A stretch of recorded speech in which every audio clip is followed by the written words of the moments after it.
6 7 8 9 10।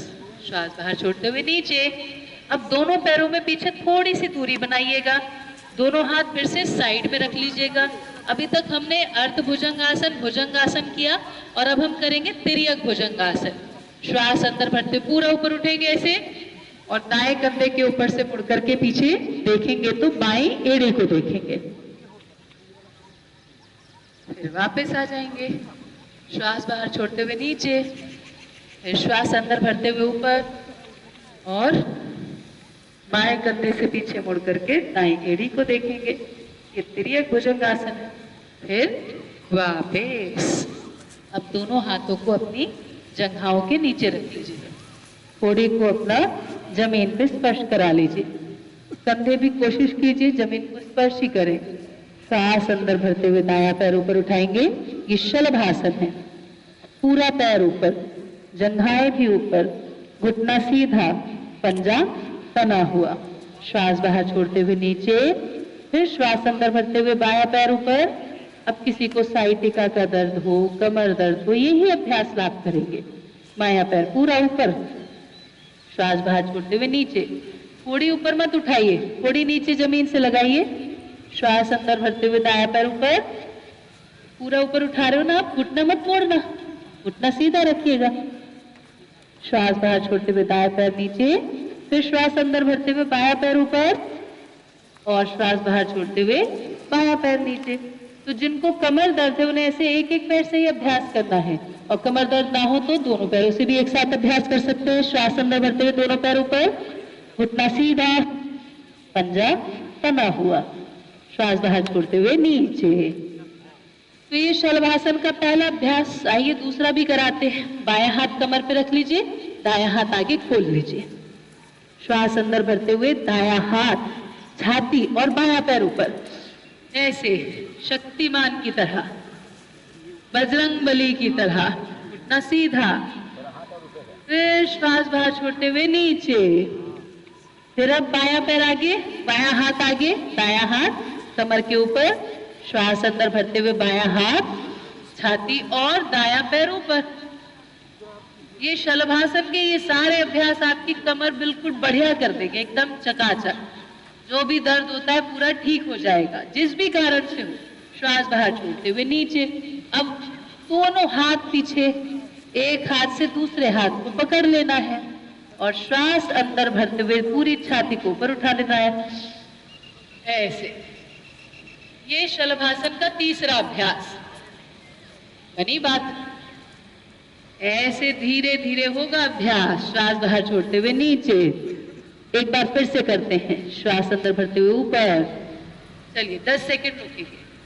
1 2 3 4 5 6 7 8 9 10। श्वास बाहर छोड़ते हुए नीचे। और अब बैठ जाएंगे। आज आपको आसन का इतना ही अभ्यास करेंगे। धीरे धीरे, ये तो 5-7 आसन हुए। हमने 4 बैठ करके, 3 पेट के बल लेट करके किए, लेकिन अभी तो बहुत है, पर हमें अपनी आवश्यकता के अनुसार करने भी हैं। देखो, पेट के लिए अलग पैकेज, डायबिटीज के लिए पैकेज आसनों का, थायराइड के लिए अलग पैकेज चलता है आसनों का, ऐसे ही कमर दर्द के लिए अलग, प्रोस्टेट की समस्या के लिए अलग, महिलाओं से संबंधित समस्याओं के लिए थोड़ा अलग चलता है। ये कैसे पता चलेगा आपको? जब आप नियमित रूप से योग करने लगोगे तो आपको सिखाया जाएगा। तो अभी ऑलरेडी यहाँ कुछ कक्षाएं तो चलती हैं। जो लोग अभी नियमित रूप से योग नहीं कर रहे थे, अब उनको नियमित रूप से योग का अभ्यास बनाना है। तो आइए पहले अब चलते हैं प्राणायाम की तरफ। सबसे पहला प्राणायाम क्या है? भस्त्रिका प्राणायाम।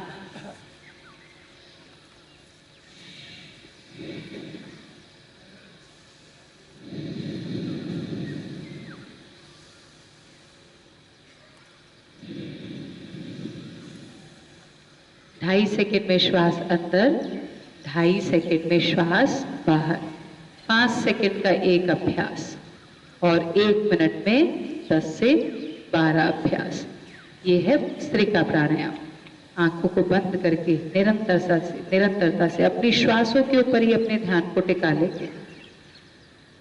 लयबद्ध होकर के श्वासों के ऊपर अपने ध्यान को टिकाते हुए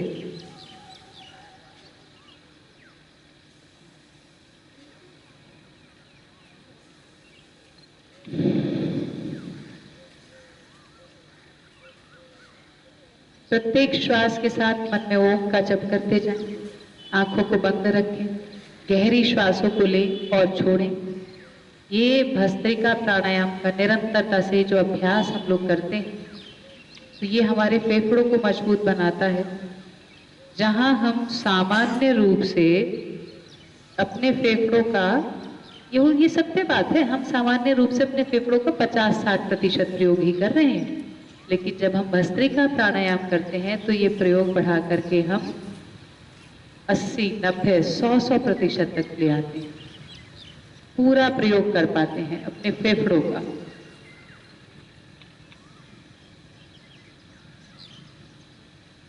निरंतरता से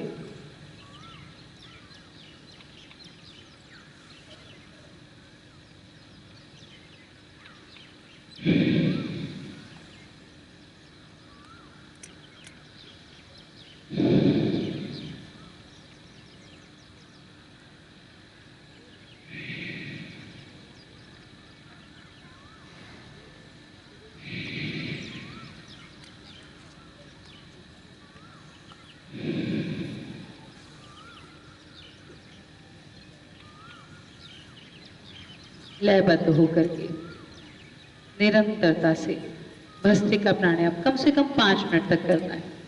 और फिर उसके बाद कपालभाति प्राणायाम, ये भी प्राणायामों की भी पूरी श्रृंखला है। और जैसे कि कल हम लोगों ने कुछ विषयों में चर्चा की थी, आज भी करेंगे स्वास्थ्य से संबंधित। जैसे पानी के 5 नियमों को हम लोगों ने जाना था, और पानी के 5 नियमों के साथ साथ अब आज और भी तत्वों को जानेंगे। छोटी छोटी चीजें होती हैं, क्या हम लोगों के लिए पथ्य है, क्या अपथ्य है, क्या विपरीत आहार है। इन छोटे छोटे विषयों का भी अगर हम ध्यान रख लें तो हमारी बहुत सारी समस्याओं का समाधान इसी से हो जाता है। आइए आंखों को बंद करके लयबद्ध होकर के एक भजन के साथ में, जरा सा इतना बता दो भगवन, लगी ये कैसी लगा रहे हो। जरा सा इतना बता दो भगवन, लगी ये कैसी लगा रहे हो। मुझ में रह कर मुझी से अपनी ये खोज कैसी करा रहे हो। मुझ में रह कर मुझ से अपनी ये खोज कैसी करा रहे हो। जरा सा इतना बता दो भगवन, लगी ये कैसी लगा रहे हो। हृदय भी तुम हो, तुम्ही हो स्पंदन, प्रेम तुम हो, तुम्ही हो प्रेमी। हृदय भी तुम हो, तुम्ही हो स्पंदन, प्रेम तुम हो, तुम्ही हो प्रेमी। पुकारता मन तुम्ही को क्यों फिर, पुकारता मन तुम्ही को क्यों फिर। तुम्ही जो मन में समा रहे हो। जरा सा इतना बता दो भगवन, लगी ये कैसी लगा रहे हो। प्राण तुम हो, तुम्ही हो प्रियतम, नयन भी तुम हो, तुम्ही हो मधुबन। प्राण तुम हो, तुम्ही हो प्रियतम, नयन भी तुम हो, तुम्ही हो मधुबन। तुम्हें पुकारूं, तुम्ही को ढूंढूं, तुम्हें पुकारूं, तुम्ही को ढूंढूं। अजब ये लीला रचा रहे हो। जरा सा इतना बता दो भगवन, लगी ये कैसी लगा रहे हो, मुझ में रह कर मुझसे अपनी ये खोज कैसी करा रहे हो। भाव भी तुम हो तुम्ही वंदना, संगीत तुम हो तुम्ही हो रचना। भाव तुम हो तुम्ही वंदना, संगीत तुम हो तुम्ही हो रचना। स्तुति तुम्हारी तुम्हें सुनाऊं, स्तुति तुम्हारी तुम्हें सुनाऊं, ये कैसी पूजा करा रहे हो, जरा सा इतना बता दो भगवन, लगी ये कैसी लगा रहे हो। कर्म भी तुम हो तुम्ही हो करता, धर्म भी तुम हो तुम्ही हो धरता।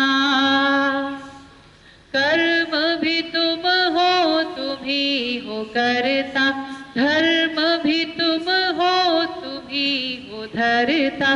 निमित्त कारण मुझे बनाकर, निमित्त कारण मुझे बनाकर, ये नाच कैसा नचा रहे हो, जरा सा इतना बता दो भगवन, लगी ये कैसी लगा रहे हो, मुझ में रह कर मुझसे अपनी ये खोज कैसी करा रहे हो। तुम ही जो में समा रहे हो, अजब ये लीला करा रहे हो, ये कैसी पूजा करा रहे हो। भावों के साथ में भस्त्रिका प्राणायाम अपने सामर्थ्य के अनुसार। कल जैसे मैंने बताया था सामान्य गति है, ऐसे एक मध्यम गति भी है, तीव्र गति भी है। मध्यम गति में 1 सेकंड में लेना, 1 सेकंड में छोड़ना। अब जिनको भी बीपी की समस्या हो, हार्ट ब्लॉकेज हो, कमर दर्द हो या शरीर में किसी भी कारण से कमजोरी हो, तो उन सबको तो ये सामान्य गति से ही करना है। हाइपर एसिडिटी में भी सामान्य गति के साथ ही करना है। और अगर ऐसी समस्या नहीं है, नए साधक भी हैं, तो नए साधक भी हो गए, करीबन आपको 15-20 दिन हो गए करते हुए, तो फिर आपको क्या कर सकते हो, आप मध्यम गति से भी कर सकते हो।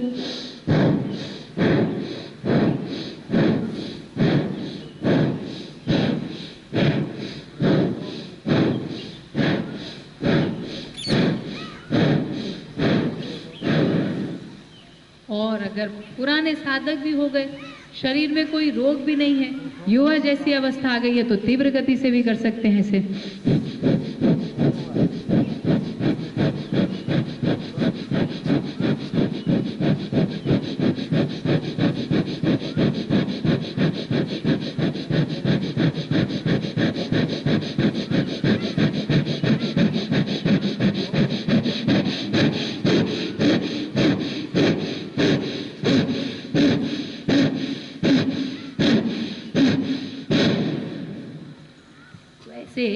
हमें अपने फेफड़ों को इतना मजबूत बनाना है, जितने फेफड़े मजबूत उतना हमारी इम्यूनिटी सिस्टम मजबूत होगा, और जितना इम्यूनिटी सिस्टम अच्छा होगा उतना हम बीमार नहीं पड़ेंगे। और कल भी हमने एक संकल्प लिया था, आज भी हम एक संकल्प लेते हैं कि जितना बीमार पड़ने थे, सो बहुत बीमार पड़ चुके ना, अब तक देख लिया बहुत बीमार पड़ करके, लेकिन इससे हमारे शरीर की हानि है, इससे हमारे मन की हानि है, इससे हमारे जीवन की हानि है। तो एक एक पल में हमारा जीवन बीत रहा है, और उस जीवन को हम बीमारियों के अंदर नष्ट नहीं कर सकते। इसीलिए हमने कल भी संकल्प लिया था और आज भी संकल्प ले रहे हैं कि हमें अपना जीवन ऐसा तैयार करना है कि आखिरी श्वास तक कभी किसी के सहारे की जरूरत ना पड़े। तो इसके लिए तो योग ही करना होगा, इस संकल्प के साथ में कि जितना बीमार पड़ने थे सो बहुत बीमार पड़ चुके, अब आगे से बीमार नहीं होना है। आगे से बीमार आगे से बीमार, आगे से बीमार, आगे से बीमार, आगे से बीमार। तो जो लोग नहीं बोल रहे उनको हाँ नहीं होना है, किसी को भी समझौता नहीं करना। और देखो बीमारी एक शारीरिक स्तर की एक होती है, एक होती है मन के स्तर की, दोनों ही। और मन के स्तर की बीमारी शरीर को प्रभावित करती है, शरीर के स्तर की बीमारी मन को प्रभावित करती है। आइए कपालभाति प्राणायाम भी करें।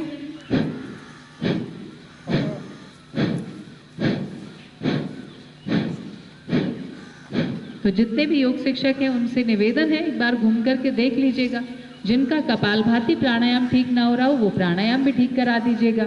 ये कपालभाति प्राणायाम तो अद्भुत है, सभी प्रकार के 99% रोगों को ठीक करता है। कमर सीधी रखिएगा, मन में आनंद हो, उत्साह हो, आंखें बंद करके सुनते जाइए, करते जाइए लयबद्ध हो करके, क्योंकि बीमार नहीं पड़ना। अब ये देखो शरीर की बीमारियां तो हमें समझ में आती है, कमर का दर्द होना, थायराइड हो जाना, बीपी हो जाना, कोलेस्ट्रॉल हो जाना, ये सब तो हमें समझ में आती है शरीर की बीमारी। मन की बीमारी क्या है? तो अपने शास्त्रों के अनुसार जो ऋषियों की परिभाषा है, मन भी बीमार होता है। और मन की बीमारी क्या है? झूठ बोलना, अहंकार करना, द्वेष करना, घृणा करना, लोभ लालच करना, ये मन की बीमारियां हैं। मन से कमजोर हो जाना ये मन की बीमारी है।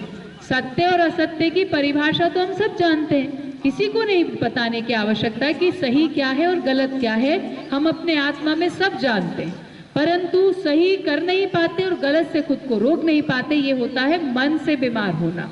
और देखो मन से बीमार होने का परिणाम कैसे निकलता है? अगर कोई व्यक्ति बहुत तेज गुस्सा करे, गुस्सा ही करे, तो गुस्सा करने के तुरंत पश्चात हमारे शरीर के अंदर बीपी शूट होता है और हमारी श्वासें भी छोटी हो जाती हैं। और जैसे ही हमारी श्वासें छोटी होती हैं, हमारे शरीर के अंदर जितनी ऑक्सीजन, जितनी वायु, जितनी प्राणिक ऊर्जा पहुंचनी चाहिए उतनी पहुंचती नहीं है। और जब हमारे शरीर के प्रत्येक भाग को पर्याप्त मात्रा में ऑक्सीजन नहीं मिलती, तो जो हमारे कोष हैं वो ऊर्जा भी नहीं बना पाते पूरी तरह से, और संबंधित अंग हमारा सड़ना शुरू हो जाता है, गलना शुरू हो जाता है, खराब होना शुरू हो जाता है, कोशिकाएं हमारी खत्म होने लगती हैं, सेल्स डीजनरेट होने लगते हैं। ये प्रभाव पड़ता है गुस्सा करने का। इसी से ये लाइफ स्टाइल डिजीज निकल करके आती है कि गुस्सा करने से, टेंशन लेने से ही तो लोगों को आजकल जो डायबिटीज हो रहा है, थायराइड हो रहा है, ये किस कारण से हो रहा है? बीपी की समस्या, कोलेस्ट्रॉल की समस्या। तो अपने आप आनंद में रहें तो इस प्रकार की कोई भी समस्या नहीं होगी। लेकिन आनंद में रहना भी देखो सीखना पड़ता है, ये भी एक प्रक्रिया है। गुस्सा तो अपने आप आ जाता है, गुस्सा ना आए इसके लिए प्रयत्न करना पड़ता है। झूठ तो अपने आप निकल जाता है, सच बोलने के लिए प्रयत्न करना पड़ता है। किसी के प्रति हमारे मन में राग या द्वेष तो अपने आप हो जाता है।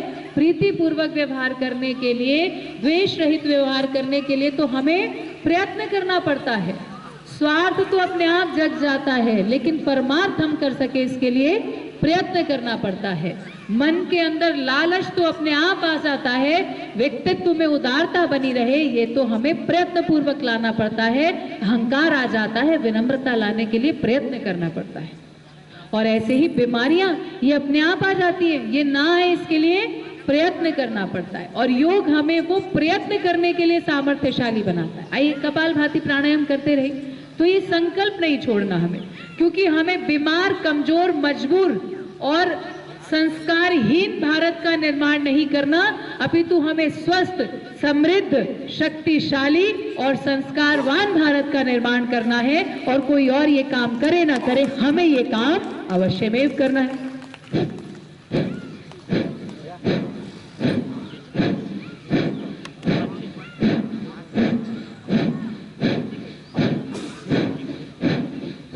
निरंतरता से कपालभाति प्राणायाम। और इसके साथ में देखो, जैसे कि कल कुछ तत्वों को जाना था, आज भी कुछ तत्वों को समझना है हमें। अब जैसे आप कपालभाति प्राणायाम करते रहिएगा। दूध की बात की जाए तो दूध अपने आप में संपूर्ण आहार होता है, इसीलिए दूध किसी भी वस्तु के साथ लेने की आवश्यकता नहीं होती। अन्न दूध के साथ में लेना बीमारी को आमंत्रण देना, ये विपरीत आहार है। और नमकीन पदार्थ खाना भी बहुत ही ज़्यादा खतरनाक है। जब हम नमकीन पदार्थों को दूध के साथ लेते हैं तभी ये स्किन की परेशानियां भी आती हैं। अब ये ल्यूकोडर्मा जो होता है, ये ल्यूकोडर्मा, जिसमें हमारी त्वचा जो है सफ़ेद सफ़ेद सी होने लगती है। ये क्यों होता है? जब हम नमकीन और दूध के पदार्थों को एक साथ लेते हैं, और हम तो करते ही हैं, बड़ा मज़ा आता है चाय के साथ जो है नमकीन खाते हैं। वैसे तो चाय भी खतरनाक है, ये चाय हमारे लीवर को बड़ा नुकसान पहुंचाती है। और अब आप कहोगे भैया चाय तो छूटती नहीं, तो भी एक चीज़ ध्यान रखिएगा कि सुबह उठ करके कम से कम खाली चाय मत पीजिएगा, 1-2 बिस्किट इसके साथ में ले लीजिएगा, जिससे आपको वो एसिडिटी थोड़ा कम बनाए।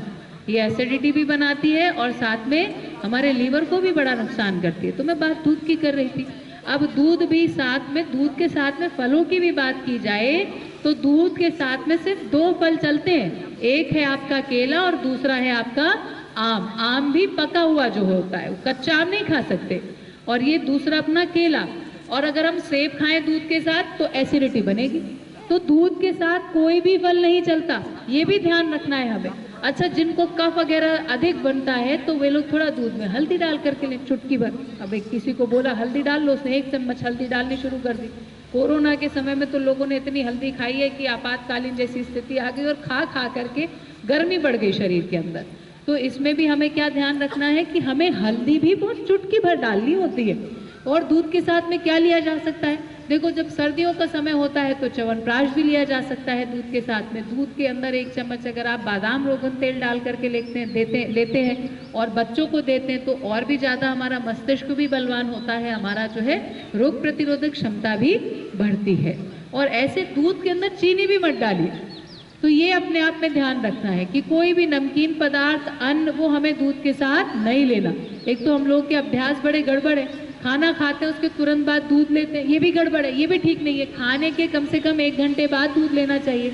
और मैं आपको नियम बताऊं तो जब हम सुबह होती है तो सुबह में हमारे शरीर के लिए सबसे अच्छा रहता है दही, दोपहर में हमारे शरीर के लिए अच्छी रहती है छाछ, और शाम के समय रात्रि में भोजन के पश्चात, रात्रि में सोते समय हमारे लिए अच्छा रहता है दूध। ये नियम है, इस नियम से चले तो बड़ा अच्छा रहेगा। तो बच्चों को तो हम दोनों टाइम भी दूध दे सकते हैं, अच्छा रहे, लेकिन बड़ी अवस्था में पहुंचने के बाद दही भी खाएं, लेकिन ना घुटनों के दर्द वाले मत लीजिएगा। तो ये विपरीत आहार को समझे। और पपीते के साथ तो दूध बिल्कुल नहीं लेना चाहिए, परंतु आजकल क्या चलने लगा? पपाया शेक, चीकू का शेक चलने लगा, बहुत घातक है, ये बिल्कुल भी नहीं खाना चाहिए, इस बात को समझे। तो ये छोटी छोटी बातों को ध्यान में रखना है। अच्छा, 3 प्रकार के जहर जो हमारे घरों के अंदर, सफेद रंग के जहर सभी के घरों में पहुंच के, कपालभाति प्राणायाम कर रहे हो ना आप, उसको मत छोड़िएगा। फिर उसके बाद बाह्य प्राणायाम भी कराएंगे। तो ये 3 प्रकार के जो सफेद जहर होते हैं उसमें सबसे पहले आती है चीनी। क्या आता है? चीनी। इसको केमिकली रिफाइन करके इस हद तक जो है इसके अंदर केमिकल भर दिए जाते हैं कि ये हमारे शरीर के लिए अत्यंत हानिकारक है।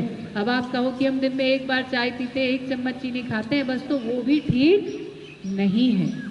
चीनी के स्थान पे हम अपने घर में खांड, शक्कर, बूरा, इन सब का प्रयोग करें, गुड़ का प्रयोग करें, और नेचुरल शुगर जो फलों में पाई जाती है वो नेचुरल शुगर। इसके साथ में जो ड्राई फ्रूट्स में, जैसे अंजीर में, मुनक्का में, किशमिश में, ये नेचुरल शुगर होती है। इसको खाइए आप थोड़ा थोड़ा डेली, तो आपकी शुगर की रिक्वायरमेंट पूरी हो जाएगी। परंतु चीनी अत्यंत घातक है, ये हमारे पाचन तंत्र को डिस्ट्रॉय कर देती है, ये हमारे लीवर के लिए हानिकारक है। और इसी के स्थान पे ये चीज़ों को परिवर्तित कर लेना है हमें कि जो खांड होता है वो ले लें, शक्कर ले लें, बूरा ले लें, परंतु चीनी का प्रयोग ना करें। अच्छा, दूसरा जो सफ़ेद जहर है हमारे घर में वो है ये जो आयोडीन वाला नमक आता है ना।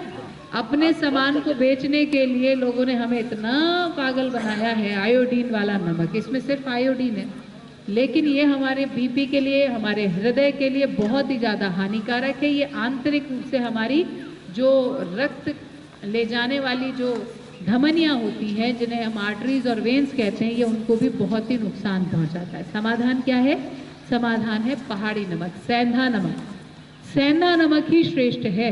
और नमक भी कम खाइए, हम लोगों ने ज़्यादा खाने के लिए भी अभ्यास बना रखे हैं, तो कम खाइए और कम खाइए। तो ऐसे नमक का भी कम प्रयोग करते हुए भी सेंधा नमक में 65 प्रकार के तत्व पाए जाते हैं, और ये आयोडीन वाले नमक में सिर्फ एक आयोडीन के नाम पे खिलाए जा रहे हैं और हम खाए जा रहे हैं, और ये हमें नुकसान करे जा रहा है। और तीसरा सफ़ेद जो जहर है, ये पॉइजन, स्लो पॉइजन की तरह काम करते हैं हमारे शरीर के अंदर। और तीसरा जो सफेद जहर होता है वो है मैदा। क्या है? मैदा। ये देखो, हम जो भी कुछ खाते हैं, खाने के बाद ये मुंह में हमने चबाया दांतों से, फिर ये हमारी भोजन नली, ये आगे तो श्वास नली होती है जिससे श्वास लेते हैं, इसके पीछे भोजन नली होती है। अब ये भोजन नली नीचे उतर के यहाँ हमारा पेट होता है, इस पेट में आती है। तो जो भी हम खाते हैं वो पेट के अंदर पहुंचता है। तो पेट क्या करता है? पेट उसका मंथन करता है, इंग्लिश में कहते हैं उसको एमलगमेशन का प्रोसेस करता है। ऐसे खुलता है, बंद होता है, और जो खाना हमने पहले दांतों से तोड़ा फिर उसको और छोटा बनाता है। और पेट के अंदर जो है ये भोजन हमारा 4 से 6 घंटे के अंदर रहता है, और 4 से 6 घंटे के बाद ही हमारी छोटी आंत में चला जाता है। चाहे आप जो खाएं, तो हमें खाना क्या चाहिए? वो खाना चाहिए जो 4 से 6 घंटे के अंदर पच जाए। और जो 4 से 6 घंटे के अंदर नहीं पचेगा, 6 घंटे के बाद भी नहीं पचेगा, तो वो आंतों में जो है बिना पके जाएगा, अध पका भोजन, पचेगा नहीं, बिना पचा हुआ भोजन जाएगा। और बिना पचा हुआ भोजन हमारी आंतें उसमें से ना तो पोषक तत्व निकाल पाएंगी, और वो सड़ेगा, हमारी आंतों में सड़ेगा, पहले छोटी आंत में सड़ेगा, फिर हमारी बड़ी आंत में सड़ेगा, हमारा पेट खराब करेगा।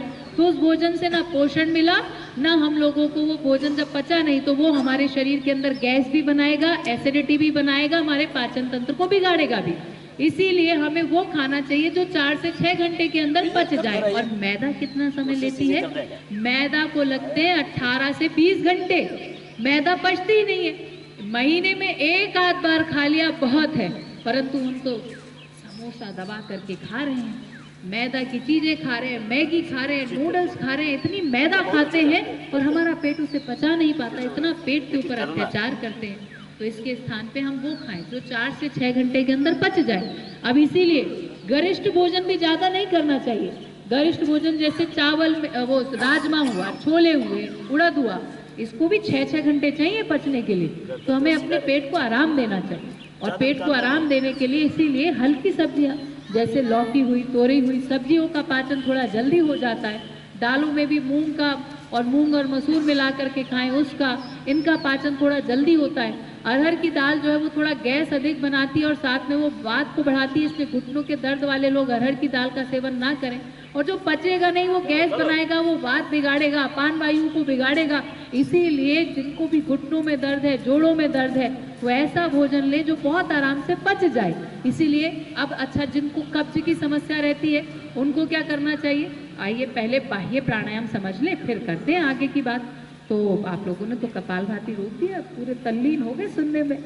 कपालभाति नहीं रोकना था। आइए चलिए बाह्य प्राणायाम का अभ्यास भी करें। तो बाह्य प्राणायाम के लिए क्या करना है? पहले श्वास को अंदर लेना है, फिर पूरी श्वास जब बाहर छोड़ देंगे, मूल बंद, मल और मूत्र द्वार को टाइट कर लेना ही मूल बंद है। पेट की मांसपेशियों को टाइट करके अपने पेट को अंदर की तरफ खींच लेना, ये उड्डयन बंद है।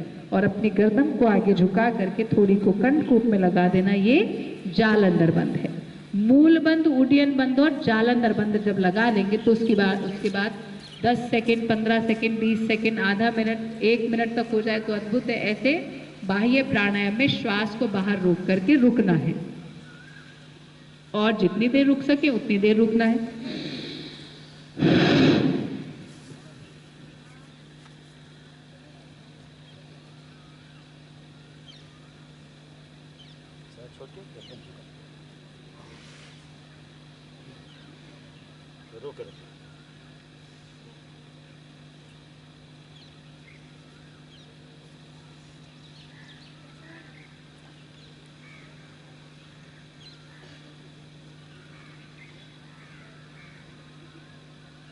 गर्दन झुका हुआ, सांस को रोकना है।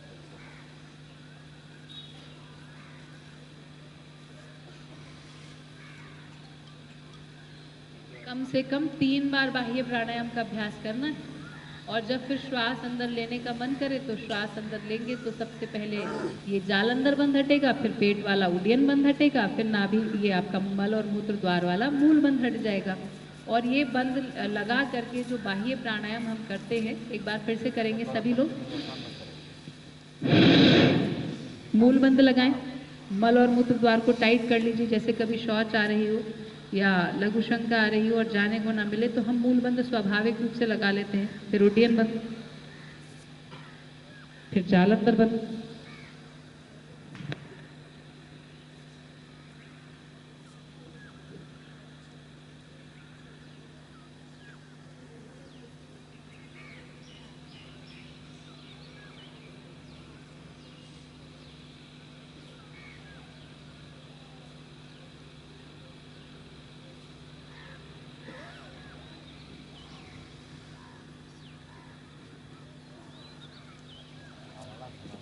तो ये हमारी आंतों को मजबूत करता है, ये हमारी जठराग्नि को प्रदीप्त करता है।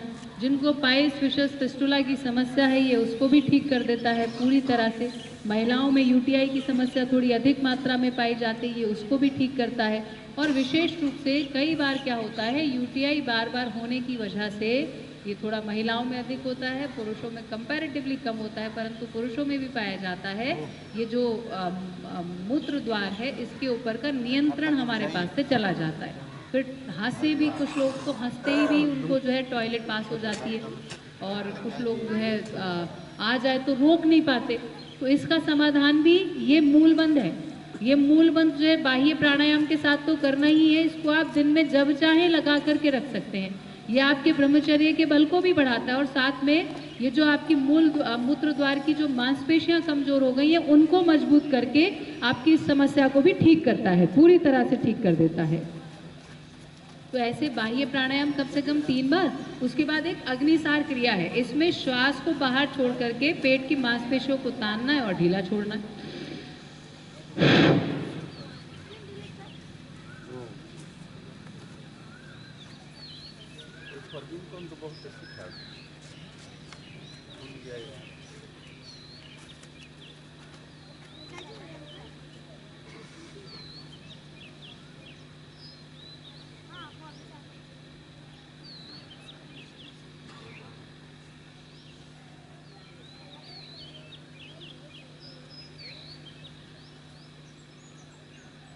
और इसके पश्चात उज्जाई प्राणायाम करें। उससे पहले चलिए थोड़ा सा सूक्ष्म व्यायाम भी कर लेते हैं, थोड़ा थोड़ा पैरों को खोल करके। काफ़ी देर हो गई बांधे हुए सभी को, तो ऐसे थोड़ा पैरों को चला लीजिए। फिर उसके पश्चात पंजों को चला लीजिए, ऐसे 1 2 3 4 5 6 7 8 9 10। फिर ऐसे पूरा टखने से 1 2 3 4 5 6 7 8 9 10। फिर ऐसे गोल गोल घुमा लीजिए, 1 2 3 4 5 9 10। फिर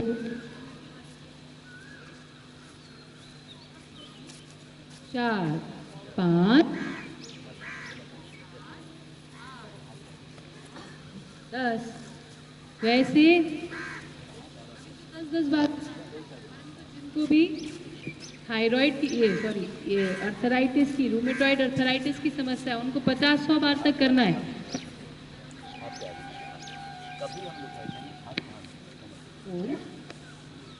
अंदर और बाहर कर लेंगे इसको, 1 2 3।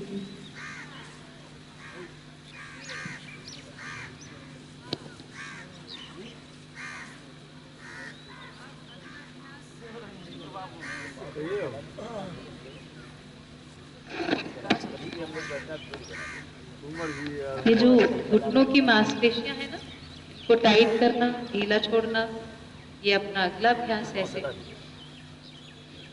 गहरी लंबी श्वासों के साथ में घुटने की मांसपेशियों को टाइट करें और ढीला छोड़ें। ये कम से कम आप 100 बार से शुरुआत करके, जिनको घुटनों में दर्द रहता है 500-500 1000 बार तक कर लीजिए। पूरे घुटने आपके ठीक हो जाएंगे। चाहे कोई गैप आ गया हो, चाहे लिक्विड खत्म हो गया हो, चाहे आपको डॉक्टर ने ऑपरेशन ही क्यों ना बता दिया, जो भी समस्या है उस समस्या का समाधान हो जाएगा। ये जो अभ्यास है, घुटने की मांसपेशियों को टाइट करना है, ढीला छोड़ना है, टाइट करना है, ढीला छोड़ना है, ये अभ्यास। इसके पश्चात आइए अगला अभ्यास करते हैं। दायां पैर अपने बाएं पैर के ऊपर रख लें, श्वास अंदर भरते हुए ऊपर, श्वास बाहर छोड़ते हुए नीचे। 1 2 3 4 5 6 7 8 9 10। अब अगला अभ्यास 1 2 3 4 5 6 7 8 9 10। विपरीत दिशा में घुमा लीजिए। वैसे हम विरुद्धाहार की बात कर रहे थे, तो दूध के साथ जिन वस्तुओं का ध्यान रखना है वो भी ध्यान रखिएगा कि कोई भी फल, कुछ भी अन्न, कुछ भी नमकीन हमें दूध के साथ नहीं लेना चाहिए। और इसके साथ में देखो, जिनको कब्ज की समस्या रहती है, इसकी बात आई थी, अगला अभ्यास कर लेंगे। तो कब्ज की समस्या का समाधान क्या है? एक तो हमें पर्याप्त मात्रा में पानी पीने की आवश्यकता रहती है। तो अक्सर हम इस कार्य में बड़ा आलस्य करते हैं, बड़ा प्रमाद करते हैं, शरीर को जितना पानी चाहिए उतना पानी ही नहीं देते, और पानी का नियम भी ठीक से पालन नहीं करते। तो कल तो पानी के नियम भी जाने थे कि हम लोगों को भोजन के कम से कम 1 घंटे बाद ही पानी पीना चाहिए, तो इस विषय को भी ध्यान में रखना है। और दूसरा, जिनको कब्ज की समस्या रहती है वो अपने दिन की शुरुआत मुख्य रूप से फलों के साथ में करें। उसमें भी ये जो अमरूद होता है ये बड़ा लाभकारी होता है। अमरूद को खाने की विधि भी ध्यान रखिएगा। तो जिनको कब्ज की समस्या है वो अमरूद, पपीता, सेब इत्यादि फलों का सेवन जरूर करें। और अमरूद खाने की विधि क्या होगी कि जो आपका भाग ऐसा है जिसमें आपका बीज नहीं है उसको तो अच्छे से चबाइएगा, परंतु बीजों को मत चबाइएगा, उसको डायरेक्ट अंदर ले लीजिएगा।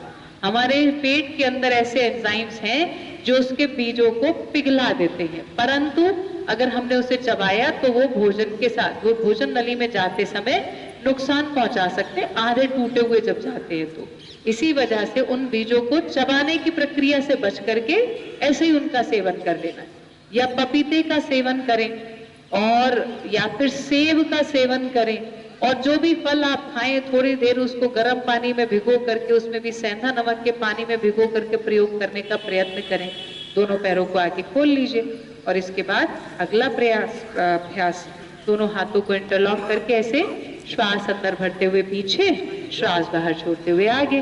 कोहनी सीधी रखिएगा, श्वास बाहर छोड़ते हुए आगे, श्वास अंदर भरते हुए पीछे, अंदर भरते हुए पीछे, बाहर छोड़ते हुए आगे। ऐसे कोहनी सीधी, ऐसे कोहनी मोड़नी नहीं है, कोहनी सीधी रखनी है। जितनी भी हमारी कमर आगे पीछे हो सके, कमर दर्द वाले ज्यादा आगे पीछे मत कीजिएगा। फिर विपरीत दिशा में ऐसे श्वास बाहर छोड़ते हुए अंदर, बाहर बाहर, और अंदर भरते हुए पीछे।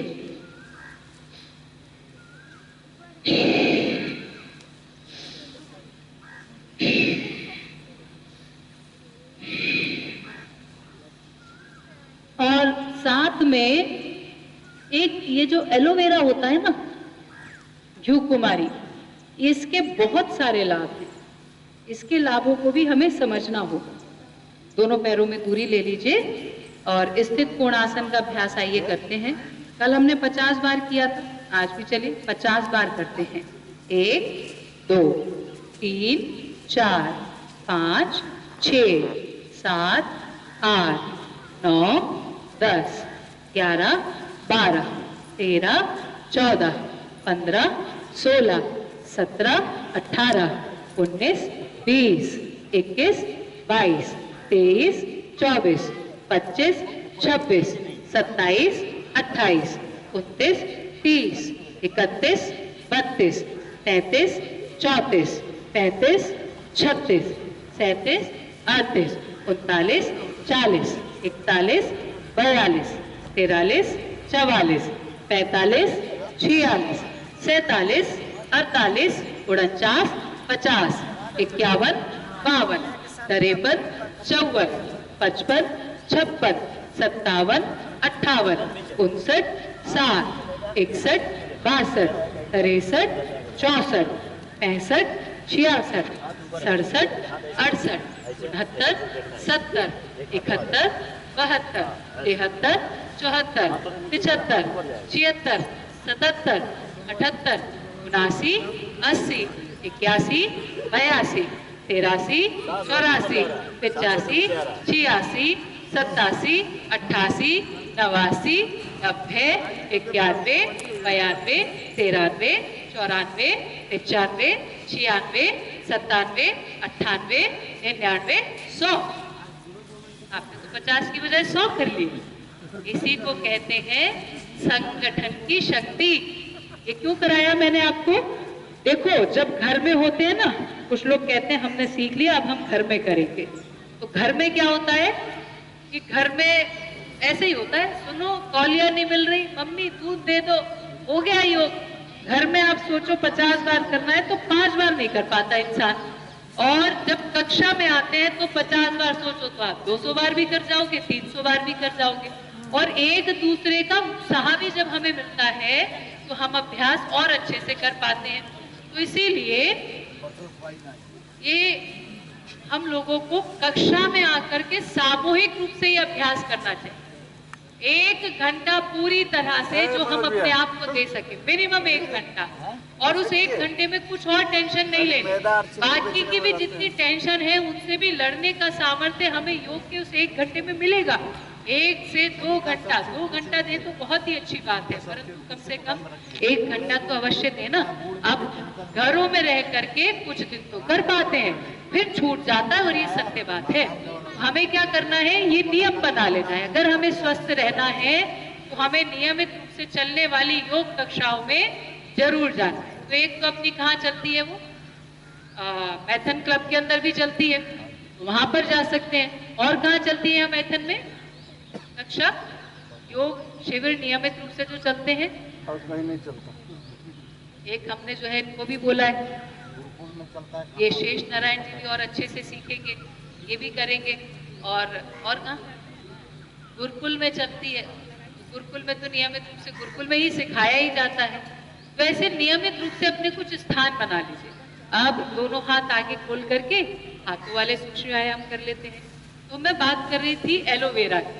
ये एलोवेरा अपने आप में बड़ी ही अद्भुत औषधि है और इसका प्रयोग हम लोगों को बिल्कुल सीखना भी चाहिए और करना भी चाहिए, और निरापद है। आप इसे अपने घर में भी लगा सकते हैं। तो इसका प्रयोग कैसे होता है, देखो, प्रयोग करने के लिए 2 तरीके हैं इसके।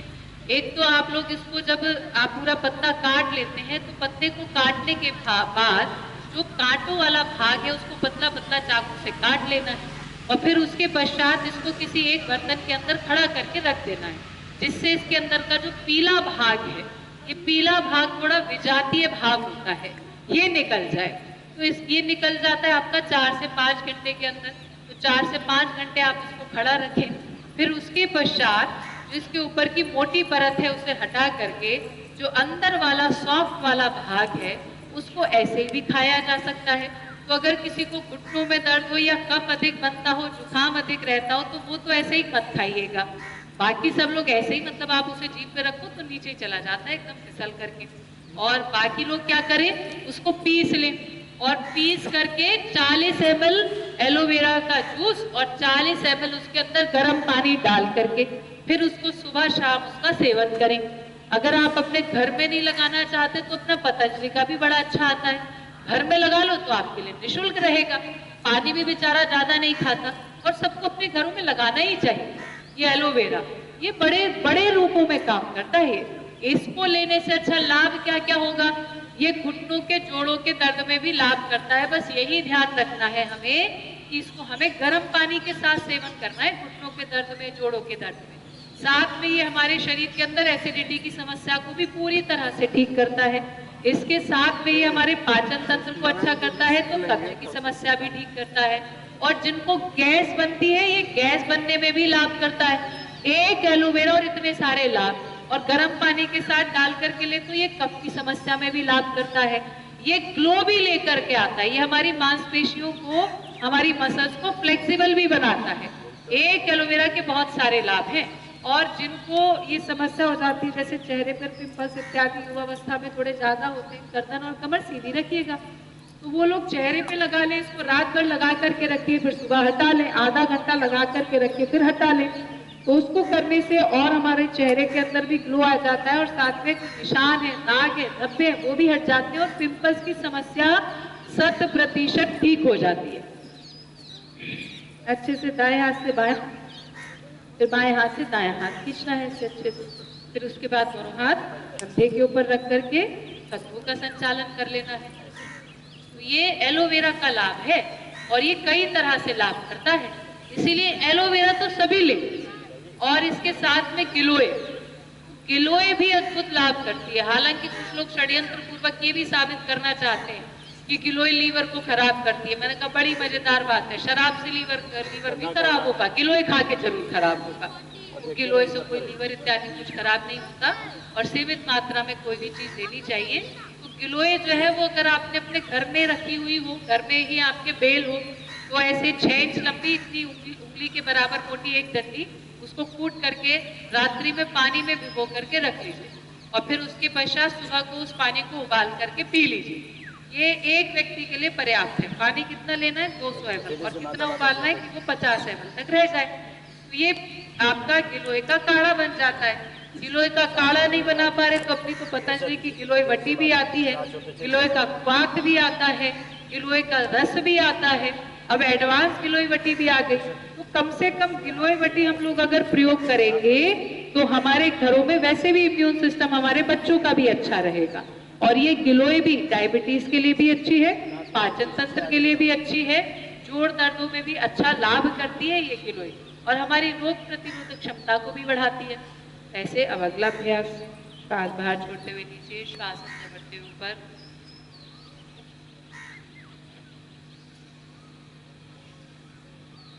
अंदर बाहर, अंदर बाहर।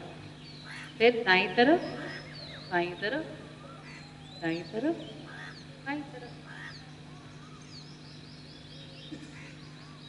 दाईं तरफ झुका लेंगे, बाईं तरफ झुका लेंगे। भरते हुए दाएं तरफ मुड़ना है, सांस छोड़ते सामने।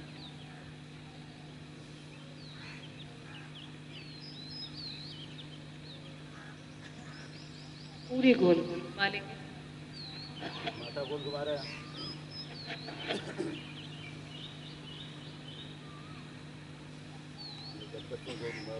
सांस भरते पीछे, सांस छोड़ते सामने।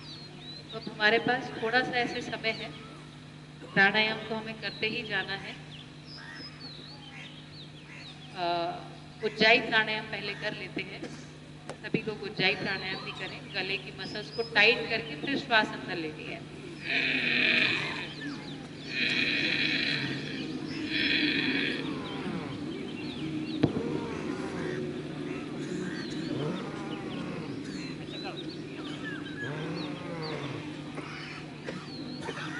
अब जरा सा भी कम होगा तो खांसी आई, मतलब ठीक है।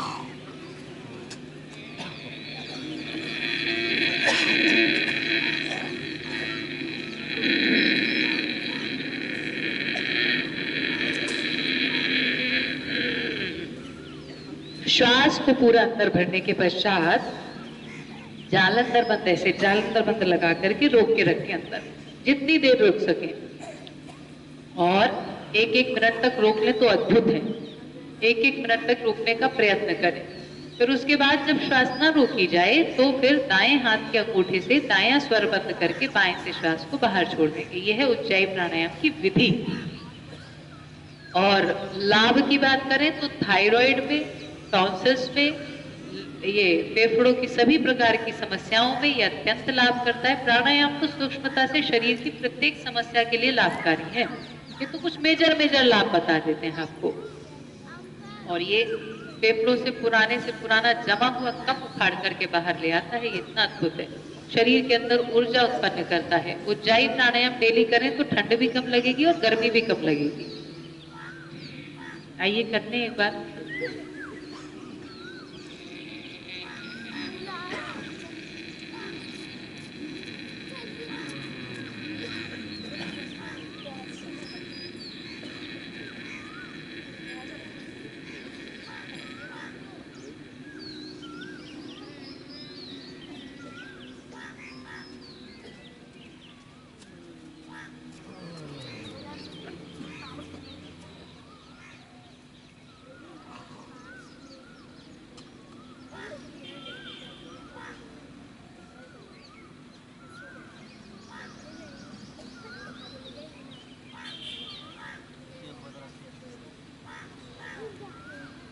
अलबदर को उठा सूख गया।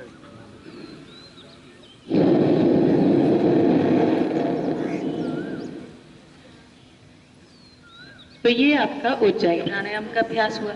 अब उज्जाई प्राणायाम के पश्चात आइए अनुलोम विलोम प्राणायाम का अभ्यास किया जाए।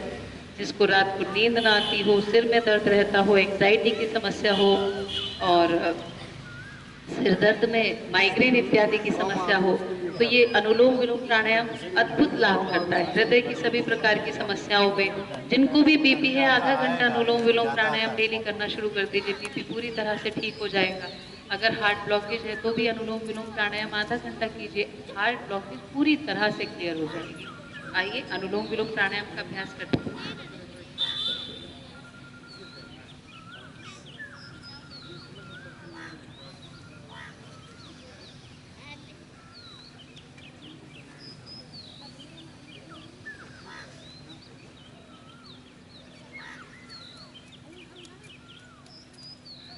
अनुलोम विलोम प्राणायाम के साथ साथ हमारे पास 5-10 मिनट का थोड़ा समय ज़्यादा नहीं। ऐसे यहाँ पे कितने लोग हैं जिन्हें योग से कुछ विशेष लाभ मिला है? एक बार हाथ उठाएंगे तो जिनको योग से विशेष लाभ मिला है।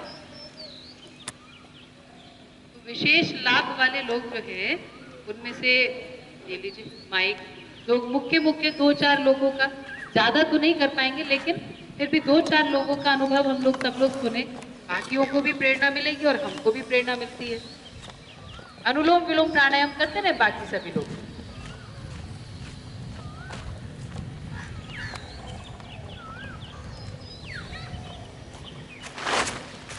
ये हुए आदरणीय सुबोध जी, इनका किडनी में छेद हो गया था। तो डॉक्टर बोला कि आपको किडनी का ट्रांसप्लांट करवाना पड़ेगा और आपकी किडनी जो है अब काम नहीं कर रही है, इसमें होल है और ये पूरी तरह से इसका सेल जो है वो डिजेनरेट हो गया है। तो ये बहुत चिंतित थे। उसके बाद इन्होंने योग और प्राणायाम करना प्रारंभ किए कि उसके बाद आज ये पूरी तरह से स्वस्थ है, कहीं किसी भी प्रकार की इनके पास समस्या नहीं है और स्वामी जी से और योग से इतने प्रभावित है कि पूरे क्षेत्र में, धनबाद जिला में कहीं भी अगर योग की चर्चा होता है तो वहां पहुंच जाते हैं। इनका पूरा परिवार योगमय है, बच्चे जो है पतंजलि में पढ़ाई करते हैं, पति पत्नी अभी दोनों आए हुए हैं और ये अपनी किडनी को पूरी तरह से स्वस्थ कर चुके हैं। एक बार जोरदार कल मिलना हुआ सुबोध जी से।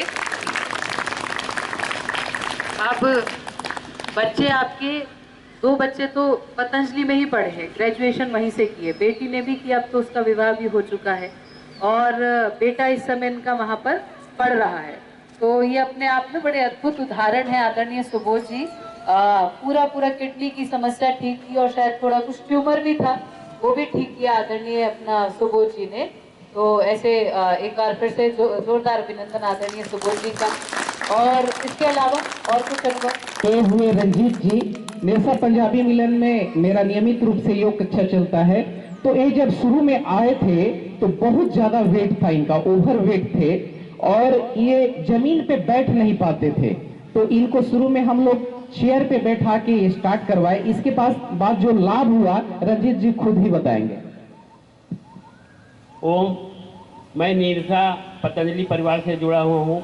मैं वहाँ प्रतिदिन योग कर रहा हूँ। मैं जब शुरू में आया था तो ज़मीन पर बैठकर योग करने में नहीं बन रहा था, तो आदरणीय मनोज जी के कहने पर मैं योग चालू किया और आज मैं पूरी तरह से स्वस्थ हूँ। ज़मीन में बैठ के डेली 2 घंटा व्यायाम योग सब करता हूँ और मेरा वेट भी 8-10 किलो घट गया पहले से। ओम। अब जिनको जमीन में बैठ के नहीं किया जाता, घुटनों में दर्द रहता है या वेट कम करने की बात हो, तो आदरणीय रणजीत जी हमारे सामने एकदम परफेक्ट उदाहरण। आइए और भी कुछ अनुभव सुनते हैं। जिनको भी लगता है कि हमारी समस्या का समाधान होगा नहीं होगा या विश्वास नहीं होता, तो वो यहाँ से हमारे बीच में तो बहुत सारे उदाहरण उपस्थित हैं। सभी को मैं माइथन नियमित योग कक्षा में प्रतिदिन योग करता हूँ। मेरा शुगर 350 से 400 के बीच में रहता था, जो कि शुगर में सबसे ज्यादा फायदा हुआ, जो मेरा शुगर अभी 150 है। हमारे गुरुजी 350 से 400 के बीच। 350 से 400 के बीच में रहता था। और अभी आप कोई दवाई ले रहे हैं? दवाई कोई नहीं लेते हैं, मंडूकासन सबसे ज्यादा करते हैं। चलिए बहुत ही बढ़िया। और अधिक मंडूकासन और आधा घंटा कपालभाति प्राणायाम और पतंजलि की अपनी औषधि है मधु ग्रिड वो और लेनी शुरू कर दीजिए, पूरी तरह से ठीक हो जाएंगे। बढ़िया।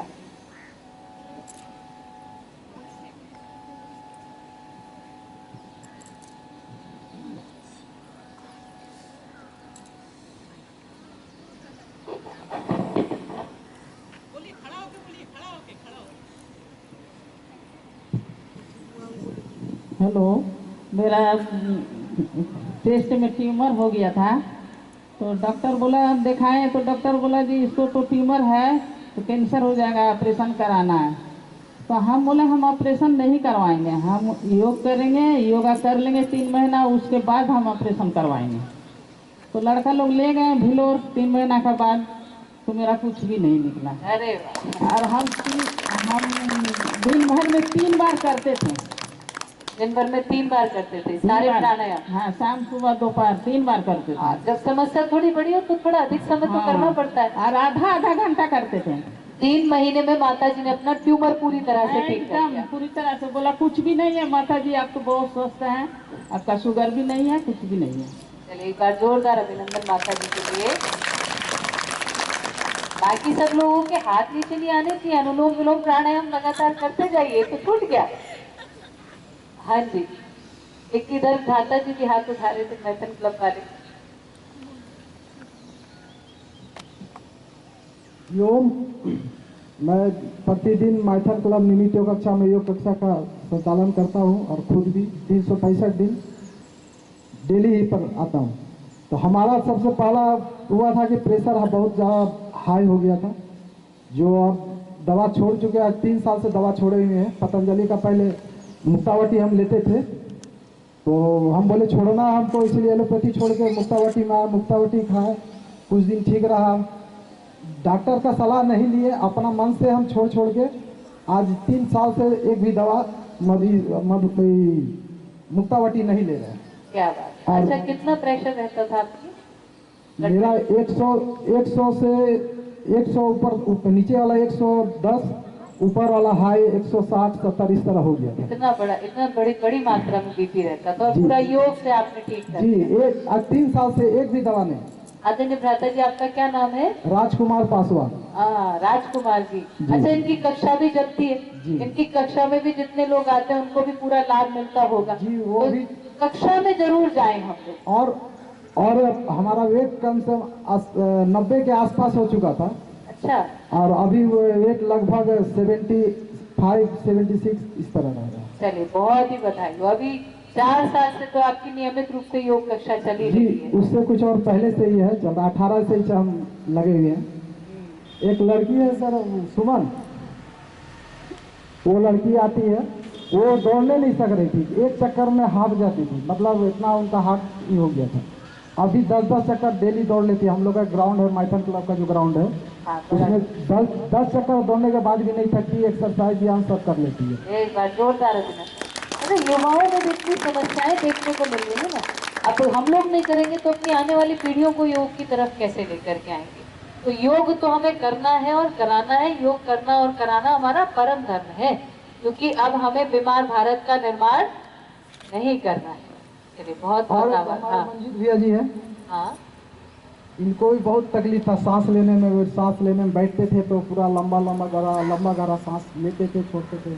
आज इनका एकदम बहुत ही अच्छा हो गया है, सांस का प्रॉब्लम लगभग। चलिए बहुत बहुत शुभकामनाएं। एक बार जोरदार अभिनंदन। पूरी माइथन क्लब की कक्षा के लिए अभिनंदन। अच्छा, और भी कुछ लोग हैं जिनको लाभ मिला योग करने से? उधर भी है, इधर भी है।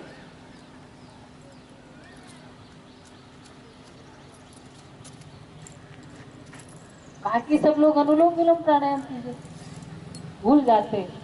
मेरा भी परेशानी में हो गया था, मतलब खराब। डॉक्टर बोला ऑपरेशन करवाना होगा आपको? बदानी में मतलब खराबी हो गया था, बदानी बोला ऑपरेशन कराना होगा। मेरे पति बोला ऑपरेशन नहीं करवाना होगा, तुम योग करो, आप चेकअप भी नहीं करवाए, लेकिन मेरा कोई दिक्कत नहीं है। ऑपरेशन करने से तो यार बहुत सारे लोग बच गए। तो ये जो है सुबोध जी की पत्नी है, जिनको अभी हम देख रहे थे, तो सुबोध जी जो है पूरा ठीक हुए, जिनका किडनी का छेद ठीक हो गया। ये अपने आप में बहुत ही बड़ा उदाहरण है। 12 साल से कोई दवाई नहीं खा रहा है मेरा पति। हाँ, डॉक्टर बोला था जिंदगी भर दवाई खाना है, जीना है। तो और दवाई बंद हो गई। दवाई अपने मन से छोड़ दी है, आवश्यकता भी नहीं है। आइए, उधर भी भ्राता जी अपना कुछ अनुभव साझा कर रहे थे। ओम जी, भ्राता जी।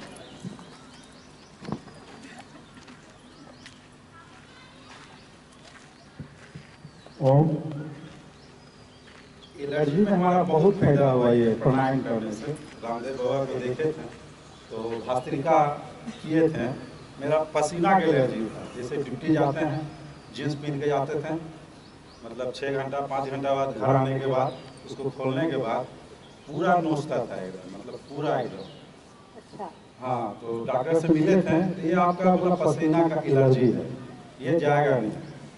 तो बाबा का भस्त्रिका से बोले कि एलर्जी जाता है, तो उसको हमने बहुत कंटिन्यू किया, मतलब 3 महीना 4 महीना एकदम कंटिन्यू। वो मेरा एलर्जी खत्म हो गया, अब वो चीज़ नहीं होता है। तो भस्त्रिका प्राणायाम से शरीर की किसी भी प्रकार की एलर्जी का समाधान हो जाता है।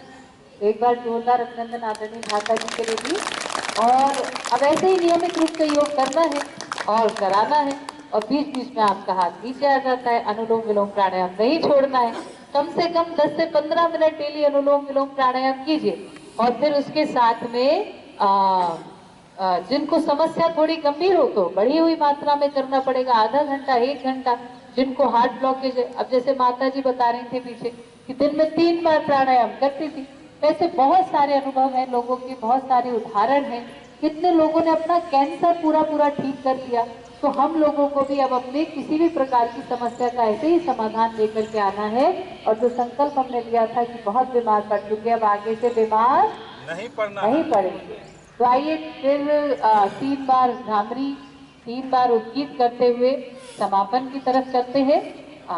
अपनी तर्जनी उंगली माथे पर लगा करके शेष 3 से अंगूठे से कान, शेष 3 आंखों पे, अंगूठे से कान बंद करके 3 बार मुख को बंद रखते हुए गहरी लंबी श्वास के साथ भ्रमर की तरह गुंजन करते हुए भ्रामरी प्राणायाम का अभ्यास।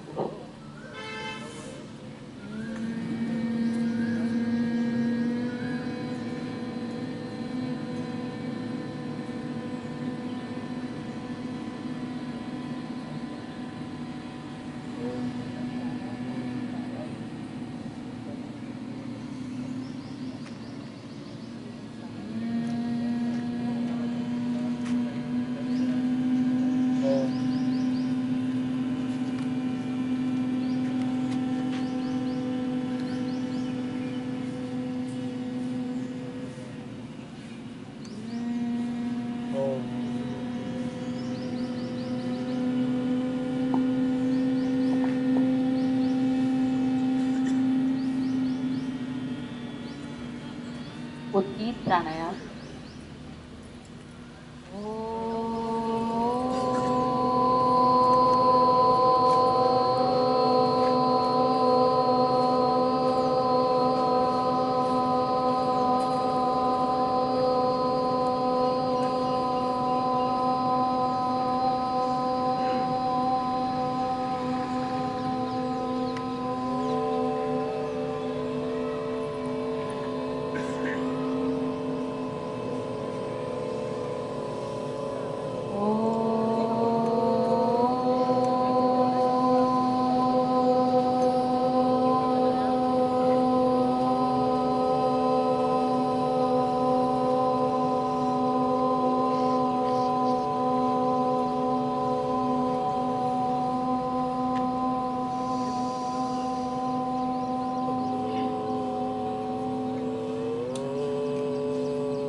और उद्गीत प्राणायाम के पश्चात दोनों हाथ ऊपर उठा करके आपस में घर्षण कर लें। उत्पन्न ऊर्जा को अपने चेहरे पर डालते हुए हल्के झपकते हुए नेत्र खोलेंगे।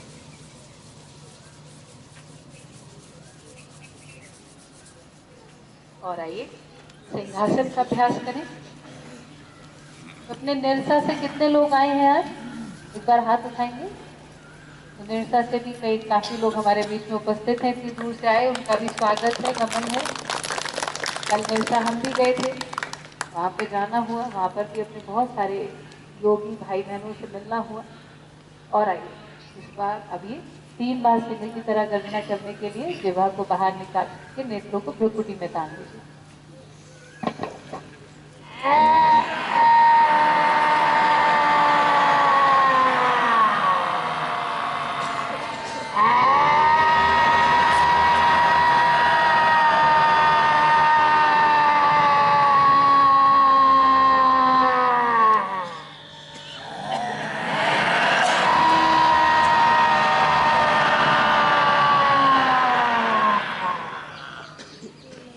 और अपने गले को भी अब सहला दीजिए और मुंह की लार को एकत्रित करके गले के अंदर ले लीजिए, जिससे जो दुष्टता उत्पन्न हुई है वो दूर हो जाए।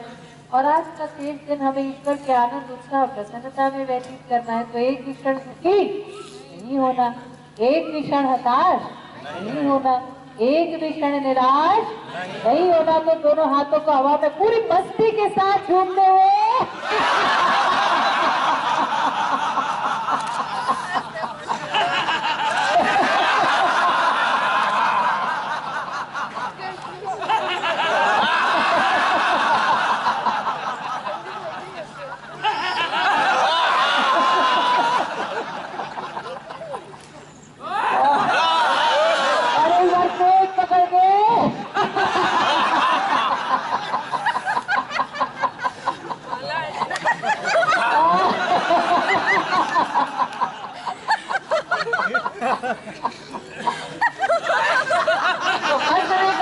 नहीं छोड़ना है, पूरे आनंद के साथ हंसना चाहिए। आइए यही 2 पंक्तियों के साथ में आज इस सत्र को पूर्णता प्रदान करेंगे। योग तो अब हमारे जीवन में है ही, जो लोग योग कर रहे हैं सो तो कर ही रहे, उन्हें आगे भी नहीं छोड़ना। और जो लोग अब पहली बार जुड़े हैं उनको भी अब अपने जीवन से योग को हटने नहीं देना। तो आइए एक कुछ पंक्तियां हैं। मेरे दाता के दरबार में सब लोगों का खाता, मेरे दाता के दरबार में सब लोगों का खाता। जो कोई जैसी करनी करता, जो कोई जैसी करनी करता, वैसा ही फल पाता। मेरे दाता के दरबार में सब लोगों का खाता, मेरे दाता के दरबार में सब लोगों का खाता। क्या साधु क्या संत गृहस्थी, क्या राजा क्या रानी, क्या साधु क्या संत गृहस्थी, क्या राजा क्या रानी। प्रभु की पुस्तक में लिखी है सबकी धर्म कहानी, प्रभु की पुस्तक में लिखी है सबकी धर्म कहानी। अंतर्यामी अंतर बैठा, अंतर्यामी अंतर बैठा, सबका हिसाब लगाता। मेरे दाता के दरबार में सब लोगों का खाता, मेरे दाता के दरबार में सब लोगों का खाता। जो कोई जैसी करनी करता, जो कोई जैसी करनी करता, वैसा ही फल पाता। मेरे दाता के दरबार में सब लोगों का खाता, मेरे दाता के दरबार में सब लोगों का खाता। बड़े बड़े कानून प्रभु के, बड़ी बड़ी मर्यादा, बड़े बड़े कानून प्रभु के, बड़ी बड़ी मर्यादा। किसी को कौड़ी कम नहीं देता, मिले न पाई ज्यादा। किसी को कौड़ी कम नहीं देता, मिले न पाई ज्यादा। इसीलिए तो वह दुनिया का, इसीलिए तो दुनिया का जगतपति कहलाता मेरे दाता के दरबार में, सब लोगों का खाता मेरे दाता के दरबार में, सब लोगों का खाता।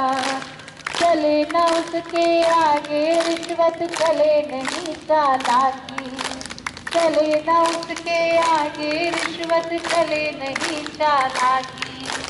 उसकी लेन देन की बंदे रीत बड़ी है बाकी, उसकी लेन देन की बंदे रीत बड़ी है बाकी। समझदार तो चुप ही रहता,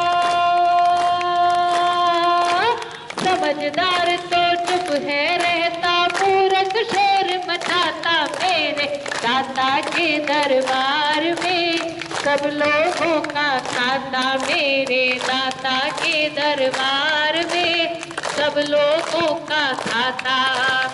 उजली करनी कर ले रे बंदे, कर्म न करियो काला, उजली करनी कर ले रे बंदे, कर्म न करियो काला। लाख आंख से देख रहा है तुझको देखने वाला, लाख आंख से देख रहा है तुझको देखने वाला। इसीलिए तो वह दुनिया का, इसीलिए तो वह दुनिया का जगतपति कहलाता मेरे दाता के दरबार में, सब लोगों का खाता मेरे दाता के, सब लोगों का खाता मेरे दाता के दरबार में, सब लोगों का खाता मेरे दाता के दरबार में, सब लोगों का खाता। जो कोई जैसी करनी करता, जो कोई जैसी करनी करता, वैसा ही फल पाता मेरे दाता के दरबार में, सब लोगों का खाता मेरे दाता के दरबार में, सब लोगों का खाता मेरे दाता के दरबार में, सब लोगों का खाता। तो बोलिए सच्चिदानंद भगवान की। आइए शांति पाठ के साथ में सत्र को पूर्ण कर देते हैं। ओम दहु शांतिरंतरिक्षम शांति पृथ्वी शांतिरापः शांतिरोषधयः शांतिः वनस्पतयः शांतिर्विश्वे देवः शांतिर्ब्रह्म शांतिः सर्वं शांतिः शांतिरेव शांतिः सामा शांतिरेधि। ओम शांतिः शांतिः शांतिः। तो बोले सच्चिदानंद भगवान की, मर्यादा पुरुषोत्तम श्री रामचंद्र की, योगीराज श्री कृष्ण चंद्र की, सीता माता की, बजरंग बली की, आज के आनंद की, गौ माता की, हर हर महादेव। और एक बार पूरे जोश के साथ भारत माता की, भारत माता की, भारत माता की। तो भारत की माताओं की विजय, भारत के पिताओं की विजय, भारत के युवाओं की विजय। और आप ऐसे ही हंसते रहे, मुस्कुराते रहे, सदा प्रसन्न रहे, सदा स्वस्थ रहे। इन्हीं भावनाओं के साथ में आज के इस योग सत्र को पूरा करते हैं और जीवन से अब योग को विस्मृत नहीं होने देना। कल ही मुझे जानकारी मिली तो मुझे लगा आपको भी बता दूं, आपके लिए काम आएगी। 21 अप्रैल से, आज 12 अप्रैल, 11 अप्रैल हो गई, अर्थात 10 दिन बाद महिला पतंजलि योग समिति झारखंड के माध्यम से एक ऑनलाइन सहयोग शिक्षक प्रशिक्षण शिविर की आयोजना की जा रही है। तो जो लोग उसमें भाग लेना चाहते हैं तो आदरणीय अपने पतंजलि की पूरी टीम है, मनोज जी हैं अपने महामंत्री संगठन के, और इसके साथ में रविंद्र जी भी हैं योग प्रचारक, और साथ में अपना भोला जी भी हैं। तो आप अपने किसी के भी माध्यम से उस का रजिस्ट्रेशन फॉर्म भर लीजिएगा। आप लोग सुधा जी से बात करके ले लीजिएगा और उसको भर करके आपको लगातार 1 महीने तक सुबह और शाम योग के विषय में भी बताएंगे, आयुर्वेद के विषय में भी बताएंगे, एक्यूप्रेशर के विषय में भी जानकारी देंगे और एक आपको पूरा प्रमाणित योग शिक्षक तैयार कर देंगे। उसके बाद आप खुद से भी योग कक्षा ले सको, ऐसे हो जाएंगे। और ये इसलिए भी जरूरी है, ये सारी जानकारियां जो हम आपको देंगे ये सारी की सारी जानकारियां प्रत्येक व्यक्ति के जीवन में आवश्यक है। अब हमारे करिकुलम में, स्कूलों में तो पढ़ाई नहीं जाती, कम से कम हम प्रशिक्षण के माध्यम से अपने आप को प्रशिक्षित करें और अपने घर में भी छोटी छोटी चीजें जो हमारी बीमारियों का बड़ा बड़ा कारण बन रही है, उनको भी हम दूर करने के लिए जो जानकारी का अभाव है उसे दूर करें, ऐसा आप लोगों से निवेदन है। तो आप लोग भी उसके लिए रजिस्ट्रेशन कराइएगा और रजिस्ट्रेशन कराने के लिए आप लोग अपना पतंजलि के जितने भी अपने यहाँ पर पदाधिकारी हैं उससे संबंधित आप उसमें कार्य कर सकते हैं। और साथ में आदरणीय गुरुकुल से भी हमारे पूरी टीम यहाँ उपस्थित हुई, तो गुरुकुल के सभी विद्यार्थियों के लिए और आचार्य प्राचार्य सभी के लिए एक बार जोरदार अभिनंदन है। उपस्थित संपूर्ण दिव्य आत्माओं को मेरा सादर नमन, सादर प्रणाम। ओम।